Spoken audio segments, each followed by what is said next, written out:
Hello students, आज हम discuss करेंगे chapter circle for class 11 JEE course. Right. So सबसे पहले आपको सर्कल की डेफिनेशन पता होनी चाहिए कि डेफिनेशन क्या होती है। It is the locus of a point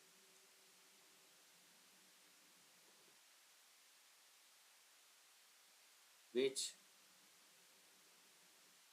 moves in a plane in such a way that its distance from a fixed point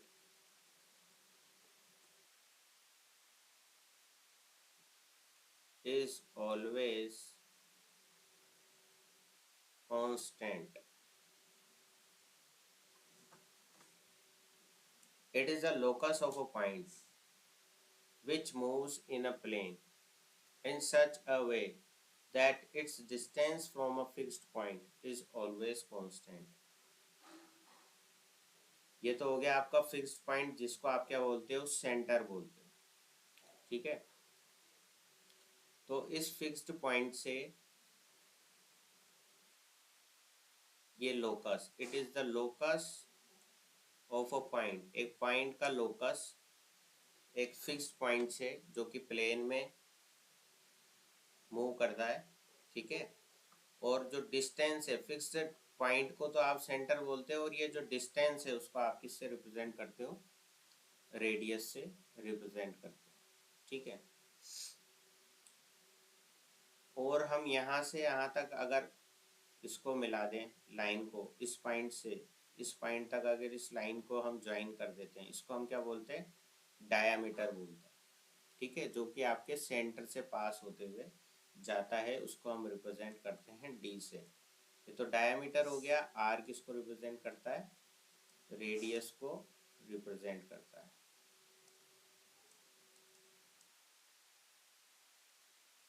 ठीक है, तो ये तो बेसिक डेफिनेशन हो गई आपकी। अब हम यहाँ पढ़ेंगे इक्वेशन ऑफ सर्कल। ठीक है ना, equation of circle. X square plus y square is equal to a square. ये आपकी एक्स एक्सिस है, ये आपकी वाई एक्सिस आपको दी हुई है। ठीक है, ये आपका सेंटर हो गया, ओरिजिन आप इसको बोल सकते हो।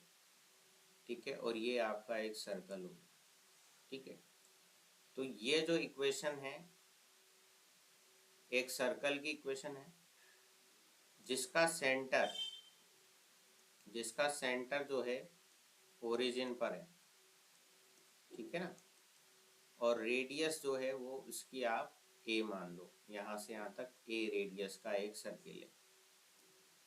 तो इसकी रेडियस यहाँ पर क्या है, ए है। तो इक्वेशन आपकी क्या हो जाएगी, x square plus y square is equal to a square. एक पॉइंट आप यहाँ पी मान सकते हो, उसका कोऑर्डिनेट हो गया एक्स कोमा वाई। तो यहाँ से यहाँ तक की डिस्टेंस जो होगी वो भी आपकी रेडियस ही कहलाएगी, जो कि हमने ए से डिनोट किया है यहाँ। ठीक है, सेंटर ये आपका ओरिजिन पे हो, तो ओरिजिन का कोऑर्डिनेट आपका क्या होता है, 0,0 होता है। ये वाई डैश हो जाएगा इधर, और इधर हो जाएगा आपका एक्स डैश। ठीक है, नेक्स्ट आती है आपकी, जब आपका सेंटर ओरिजिन पे ना हो तो सेंटर रेडियस फॉर्म उसका अपन बोलते हैं, सेंटर रेडियस फॉर्म। ठीक है ना, जब आपका सेंटर किसी पॉइंट x1 y1 पर है, जैसे आपका सेंटर जो है पॉइंट x1 y1 पर है। ठीक है ना, x1 y1 पर आपका सेंटर है और रेडियस आप वही आप कंसिडर कर लो ए। ठीक है ना, आप ए भी ले सकते हो, आर भी लिख सकते हो, वो आपकी चॉइस है। अलग अलग बुक में आपको अलग अलग मिल जाएगा। तो इक्वेशन क्या हो जाएगी, x minus x one square y minus y one square whole square is equal to a square. तो ये आपका इक्वेशन हो जाएगी उस सर्कल के लिए। जैसे ये एक्स एक्सिस है आपकी, ये आपकी वाई एक्सिस है, एक सर्कल यहाँ पर बना हुआ है, ठीक है, जिसकी रेडियस ए है, ठीक है, और सेंटर आपका हो गया x1 y1, ठीक है, सेंटर कोऑर्डिनेट हो गया x1 y1। कोई पी पॉइंट आप यहाँ मान सकते हो, उसका कोऑर्डिनेट मान लिया आपने x और y, ठीक है। तो कुछ नहीं करना है, डिस्टेंस फॉर्मूला आप अप्लाई करके यहाँ से ये इक्वेशन को फाइंड आउट कर सकते हो। सिमिलरली हमने ऊपर भी यही करा है, ठीक है। यहाँ पर भी आप इस पी पॉइंट से ओ पॉइंट तक की डिस्टेंस फॉर्मूला अप्लाई करोगे तो आपको यही इक्वेशन मिलेगी, ठीक है ना। डिस्टेंस फॉर्मूला अप्लाई कर लो और उसके बाद दोनों तरफ आप स्क्वायरिंग बोथ साइड कर लोगे तो आपको ये इक्वेशन मिल जाएगी, ठीक है ना। अब उसकी आवश्यकता नहीं है, हमको डायरेक्ट फॉर्मूला याद होना चाहिए क्वेश्चन सॉल्व करने के लिए, ठीक है। अब क्वेश्चन हम देखते हैं क्या क्वेश्चन हमारा बनता है। अगर आपको यहाँ दे रखा है क्वेश्चन, आपको अगर दिया हुआ है यहाँ पर कि द लाइन, एक लाइन दे रखी है आपको 2x minus 3y is equal to 5, और दूसरी लाइन आपको दे रखी है 3x minus 4y is equal to 7 are diameter. मतलब दो लाइंस आपको दे रखी हैं जो कि एक क्या है, सर्कल के डायामीटर है। Are diameter of a circle, ठीक है, of area 64 pi square units आपको एरिया दे रखा है। Then the equation of circle आपको फाइंड आउट करना है, ठीक है। तो आपको यहाँ क्या निकालनी, इक्वेशन ऑफ सर्कल निकालनी। एक आपको क्या दे रखा है, सर्कल दे रखा है, उसके दो डायामीटर दे रखे हैं। अब इन डायामीटर्स का इंटरसेक्शन पॉइंट जो होगा वो क्या होगा, आपका सेंटर होगा। तो ये जो दोनों इक्वेशन दे रखी है आपको, इनका इंटरसेक्शन पॉइंट आप निकाल सकते हो, वही इस सर्कल का क्या हो जाएगा साहब, सेंटर हो जाएगा, ठीक है।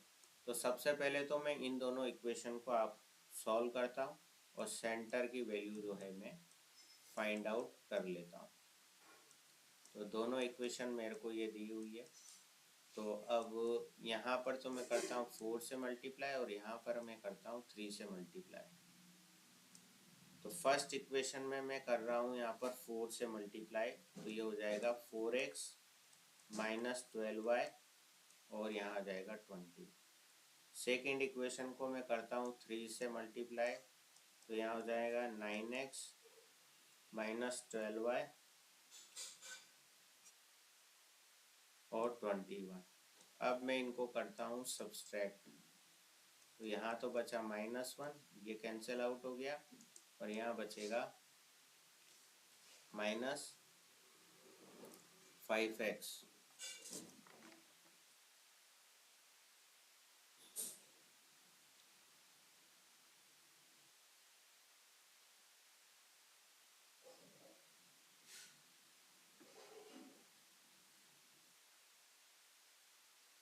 कुछ गड़बड़ हो गया ना, देखो यहाँ पर क्या था आपका 2 था ना, तो 4 से मल्टीप्लाई करेंगे तो 8 आएगा यहाँ पर बच्चों, तो यहाँ पर -x आ जाएगा, ठीक है।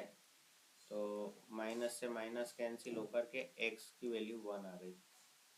और यहाँ फर्स्ट इक्वेशन आपको दे रखी है 2x minus 3y is equal to 5। अगर यहाँ 1 पुट करता हूँ तो 2 minus 3y is equal to 5। So 2 minus 5 is equal to 3y। Therefore यहाँ से मैं कह सकता हूँ कि -3 is equal to 3y। So y की वैल्यू आ गई -1, ठीक है। तो सेंटर का कोऑर्डिनेट आपके पास आ रहा है 1, -1। ठीक है। सेंटर का कोऑर्डिनेट आपके पास ये आ गया। एरिया ऑफ सर्कल क्या होता है, पाई आर स्क्वायर होता है, और यहाँ हमको दे रखा है 64 पाई, तो पाई से पाई कैंसिल हो गया, आर की वैल्यू आ गई हमारे पास 8। आपके पास सेंटर आ गया, आपके पास रेडियस है, तो आपका सर्कल का इक्वेशन क्या हो जाएगी, x-1 का स्क्वायर y प्लस 1 का square is equal to 8 square. ठीक है, तो ये आपके पास जो है सर्कल की इक्वेशन आ जाएगी फाइनली।